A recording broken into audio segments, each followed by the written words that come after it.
Bismillahirrahmanirrahim. Assalamu alaikum students. I hope that you all are doing good. Students, we were studying chapter number 4, transport in plants, and in today's lecture we will study the remaining topics of chapter number 4, the last few topics which are remaining part of transpiration, the transport of food and the transport of gases. तो students आज के lecture में हमने transpiration के बारे में जो remaining part उसका रह गया है कि कौन कौन से फैक्टर्स जो हैं ट्रांसपायरेशन रेट को कंट्रोल करते हैं या ट्रांसपायरेशन पे अफेक्ट कर रहे होते हैं, यानी कितनी स्पीड में ट्रांसपायरेशन का प्रोसेस जो है वो कंप्लीट होगा। तो उन फैक्टर्स के बारे में हमने देखना है। देन हमने ये देखना है कि फूड जो है उसकी ट्रांसपोर्टेशन कैसे होती है प्लांट्स में। हमने वाटर की ट्रांसपोर्टेशन जो है लास्ट लेक्चर में देख ली थी, अब हमने फूड की ट्रांसपोर्टेशन देखनी है। देन हम देखेंगे कि गैसेस का जो है ट्रांसपोर्ट का सिस्टम प्लांट्स में वो कैसे वर्किंग करता है। तो स्टूडेंट्स फर्स्ट ऑफ ऑल हम देखेंगे कि कौन कौन सी चीज़ें होती हैं जो कि ट्रांसपायरेशन रेट को, रेट का मतलब होता है यानी ट्रांसपायरेशन की स्पीड को कंट्रोल कर रही होती हैं, उसे ज़्यादा या कम कर रही होती हैं। तो फर्स्ट है लाइट इंटेंसिटी यानी रोशनी। तो ट्रांसपायरेशन जो है वो क्या होता है, इंक्रीज़ हो जाती है ब्राइट लाइट में। क्यों, why it happens, right side पे देखें क्यों ऐसा होता है, क्योंकि स्ट्रोमेटा जो हैं वो ब्राइट लाइट में बहुत अच्छे से ओपन हुए होते हैं, तो वो क्या अलाउ करते हैं, गैशियस एक्सचेंज का प्रोसेस जो है वो कंप्लीट करवाते हैं, यानी कार्बन डाइऑक्साइड को अलाउ करते हैं ताकि वो प्लांट्स के अंदर एंटर हो सके फोटोसिंथेसिस के प्रोसेस को कंप्लीट करवाने के लिए, और देन वाटर जो है वो वहाँ से यानी वाटर वेपर्स जो हैं वो वहाँ से रिमूव हो सकें। तो इसका मतलब लाइट इंटेंसिटी जो है वो ट्रांसपायरेशन को इंक्रीज़ कर देगी यानी ज़्यादा कर देगी।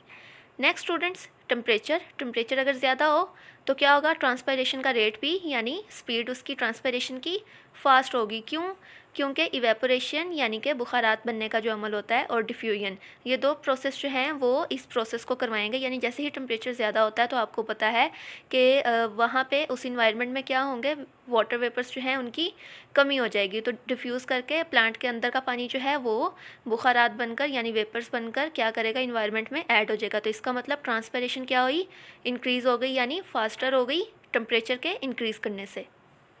नेक्स्ट फैक्टर है स्टूडेंट्स विंड। तो जैसे ही मौसम जो है वो विंडी होता है यानी ज़्यादा हवा चलती है तो क्या होता है, ट्रांसपायरेशन भी फास्टर होती है। ऐसा क्यों होता है, क्योंकि एयर मूवमेंट जो है वो क्या करती है, वाटर वेपर्स को क्विकली मूव करवाती है, यानी प्लांट के अराउंड हवा चलने की वजह से जितने भी वहाँ वाटर वेपर्स होंगे वो क्या करेंगे, वहाँ से मूव कर जाएंगे, वहाँ से रिमूव हो जाएंगे और पानी के अंदर जो वाटर मौजूद होगा वो डिफ्यूज़ कर कर उस जगह को कंप्लीट कर देगा। तो इस तरह से विंडी वेदर में क्या होगा, ट्रांसपायरेशन ज़्यादा हो जाएगी। तो लास्ट फैक्टर है स्टूडेंट्स, लास्ट थिंग जो ट्रांसपायरेशन रेट को इंक्रीज़ कर रही होती है वो है ह्यूमिडिटी। तो ट्रांसपायरेशन जो है वो स्लो हो जाती है ह्यूमिडिटी जब ज़्यादा हो। ऐसा क्यों होता है, क्योंकि इवेपोरेशन और डिफ्यूजन जो है वाटर वेपर्स की लीव से आउटसाइड वो स्लो हो जाती है। ऐसा क्यों होता है, क्योंकि प्लांट के अराउंड अगर पहले से ही मॉइस्चर मौजूद है तो इसका मतलब उस मॉइस्चर में क्या मौजूद है, वाटर वेपर्स। तो इसका मतलब वो प्लांट के अंदर जो पानी मौजूद है वो उस एरिया को कवर नहीं करेगा, प्लांट के अंदर ही रिटेन रहेगा। तो इसका मतलब ट्रांसपायरेशन क्या हुई, ह्यूमिडिटी में स्लो हो गई। तो ये थे सारे फैक्टर्स, ये सारी चीज़ें थी जो कि ट्रांसपायरेशन के रेट को यानी उसकी स्पीड को कंट्रोल कर रही होती हैं। यानी सर्टन कंडीशंस में हमने देखा कि ट्रांसपायरेशन की स्पीड जो है वो ज़्यादा हो जाती है, और सर्टन कंडीशन में हमने देखा जैसे कि ह्यूमिडिटी में ट्रांसपायरेशन जो है वो स्लो होती है। नेक्स्ट स्टूडेंट्स, ट्रांसपायरेशन का रिमेनिंग टॉपिक हम देखेंगे। तो लार्ज ट्रीज़ की बात करें तो क्या होता है, बहुत सारे लीव्स होते हैं, बड़े बड़े दरख्तों पर मौजूद होते हैं, तो वाटर जो है वहाँ से भी इवेपोरेट हो रहा होता है, जैसे कि हमने इवेपोरेशन का प्रोसेस पढ़ा था। तो जैसे ही वाटर जो है जाइलम वेसल में पुल्ड अप हो रहा होता है तो उसको बहुत ज़्यादा फोर्स लगानी पड़ती है रूट से वाटर को through out the length of the tree convey करवाने के लिए। तो वो फोर्स जो होती है वो 50 मीटर्स पानी को मूव करवाती है बड़े बड़े ट्रीज़ के ट्रंक के साथ साथ। तो उसके अलावा पानी को एक और भी फोर्स जो है वो फेस करनी पड़ती है जो कि उसको पुशअप करवा रही होती है इन दी स्टेम, यानी स्टेम के अंदर वो फोर्स जो है पानी को पुशअप करवा रही होती है ताकि वो सारे पार्ट्स को इजीली सप्लाई हो सके लंबे लंबे दरख्तों के लीव्स तक, उसके स्टेम में से मूव करते हुए वो पानी जो है वो पहुंच सके। तो उस प्रेशर को, वो प्रेशर कहाँ से आ रहा होता है, वो रूट्स प्रोवाइड कर रही होती हैं, और इसीलिए उस प्रेशर को हम क्या कहते हैं, रूट प्रेशर। नेक्स्ट स्टूडेंट्स हम देखेंगे द ट्रांसपोर्ट ऑफ फूड। तो क्या होता है, फूड जो है फोटोसिंथेसिस के प्रोसेस में बनती है, जैसा कि हमने पहले पढ़ा था। कार्बन डाइऑक्साइड एंड वाटर जो है आपस में मिलकर क्या बना रहे होते हैं, ग्लूकोज, जो कि प्लांट की क्या है, फूड। तो फूड जो है वो कैरी कैसे होती है, हमने पढ़ा था फ्लोएम का स्ट्रक्चर। फ्लोएम के अंदर क्या मौजूद होता है, सीव ट्यूब्स मौजूद होती हैं, जिनमें से फूड जो है वो कैरी हो रही होती है प्लांट की बॉडी में। तो फूड जो है वो travel up and travel down in the stem according to which parts of the plant need it at the time. तो फ्लोएम में ये स्पेशलिटी होती है कि फूड जो है वो एक ही टाइम में अप एंड डाउन यानी दोनों वेज में मूव कर सकती है। ये उस चीज़ पे बेस करता है कि प्लांट के किस पार्ट को उस टाइम उस फूड की ज़रूरत है। तो फूड जो है वो मेन किस फॉर्म में कैरी करवाई जाती है, वो है सुक्रोज़ की फॉर्म में यानी शुगर की फॉर्म में। लेकिन साइंटिस्ट जो हैं अभी तक इस प्रोसेस को कंप्लीट नहीं समझ सके। लेकिन अब तक जितना हमने पढ़ा है कि फ़ूड की मूवमेंट जो है वो किस पे डिपेंड करती है, फ्लोएम की। हमने पढ़ा था कि फ्लोएम की बॉडी में लिविंग सेल्स मौजूद होते हैं, तो वो लिविंग सेल्स ही फूड की ट्रांसपोर्ट को कंट्रोल कर रहे होते हैं। तो जैसे ही ये फ्लोएम के जो लिविंग सेल्स होते हैं, जैसे ही ये डैमेज होंगे या इन्हें कोई हार्म फेस करना पड़ेगा, तो क्या होगी, फूड की ट्रांसपोर्ट यानी फूड मटेरियल्स की ट्रांसपोर्ट भी क्या हो जाएगी, रुक जाएगी।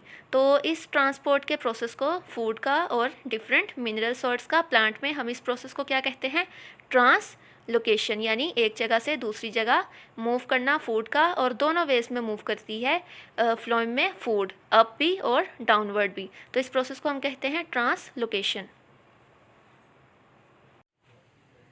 नेक्स्ट टॉपिक है students the transport of gases.